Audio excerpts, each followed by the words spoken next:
The migration shipped weeks ago, it went well, and all that's left is the tidying remove the temporary artifacts the work left behind.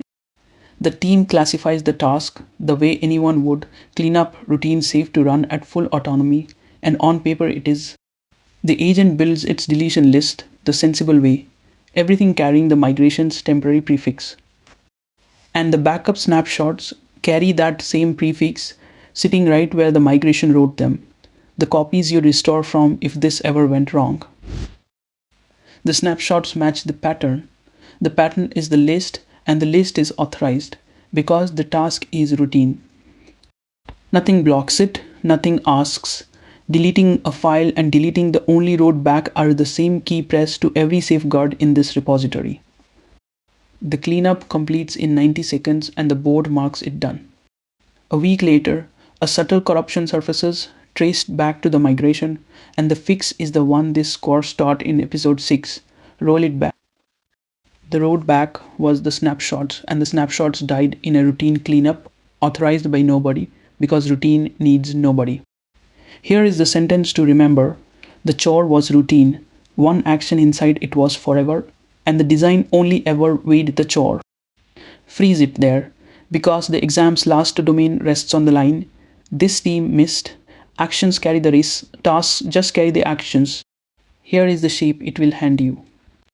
An agent's cleanup task includes deletions, which design lets the cleanup run at speed without risking the irreversible. Option A.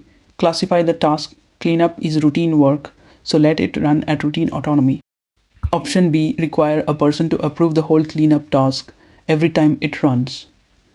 Option C. Classify each action, let recoverable deletions run free, and hold unrecoverable ones for explicit authorization. Option D. Add an instruction telling the agent to be especially careful whenever it deletes. You've got 11 episodes of tools for this one, and the exam saves it for last because it's the domain everything else stands on. That question parks in the corner one last time while the course arrives where it began. This is moment 6 of the workday. The rules of the house, the domain both of your rules were quarried from. First, the ladder that classifies actions, then the guards the house actually has, then the clause that keeps the gates honest. Same repository, same agent, and a pattern match about to meet its match. The guide's first job is defining autonomy levels, how much an action may do alone, so it's graded on operational security and compliance risk. Reading a file and deleting the only copy are both just actions, and their risk is so far apart that no rung could hold both. 4 rungs, and the names are plain, read only, routine sensitive, and irreversible ordered by how much damage each one can leave behind. The ladder's whole job is right sizing. So the bottom rungs run at full autonomy while the top one waits for a named yes. Those 3 risks are the lenses, and looking through a different one can move an actions rung. A config edit turns sensitive in audit week. Now take the cold opens mistake and state it as the rule that prevents it. Classify the action, not the task, because a task is just a bag, and one bag can hold a read and a forever in the same minute. Weighed as a bag, our cleanup really was routine, and the trap was one chip inside it, a deletion with no way back that carried the temp prefix. So autonomy has to attach to the chips rather than the bag, and once it does, the cold open becomes impossible to write. The guide also asks you to balance speed against responsible use standards, which is why the bottom rungs have to stay genuinely free. The house has 4 kinds of wall, and the guide names each one with a verb. Block is mechanical, so an action that violates security, compliance, or responsible use policy doesn't get a cue or a judgment call, it stops. The judgment subset is the short list of actions where a human's read genuinely changes the outcome, identified in advance, not discovered in incidents. Least privilege is the floor under all of it, permissions and execution contexts.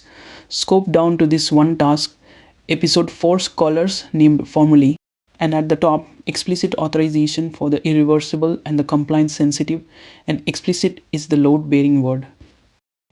Explicit means a named person says yes to a named action before it happens.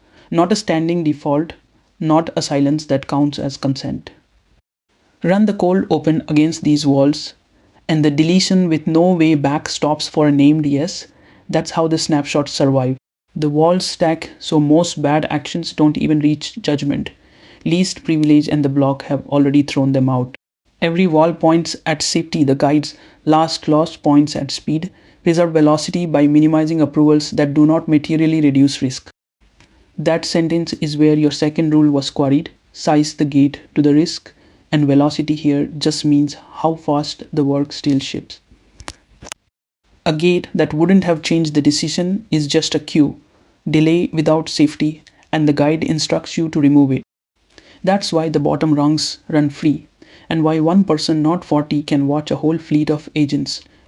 The clause also retires gates over time. An approval that hasn't changed an outcome in months is a candidate for the next rung down. The exam grades both directions.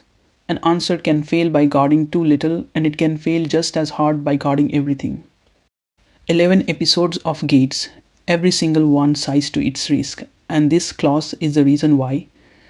The part question back for the last time, and you own the answer since episode 1. Option D says be careful, and it goes first because it's where this course began. A prompt is not a permission. Deleting the only copy must be impossible without a yes, not discouraged by an adjective. 11 episodes later, the first rule still does the cleanest kill, which is why it was rule 1. Option A, classify the task, is the cold open, the bag weighed while the chips ride free. One action inside that routine bag was forever, and forever never got weighed. Option B, approve everything, guards the bag instead, and the guide's own clause kills it. Minimize approvals that do not materially reduce risk. 90 seconds of recoverable deletions do not need a human, and the one deletion that needs a person will drown among the dozens that don't. Which leaves option C, the ladder, actions classified, recoverable deletions at full speed, and the forever one waiting for an explicit yes.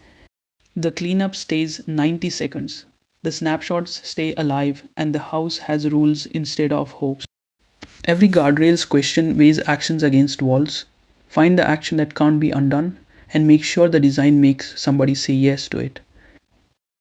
Nothing to memorize, a ladder, 4 walls, and a clause that clears out the gates that change nothing.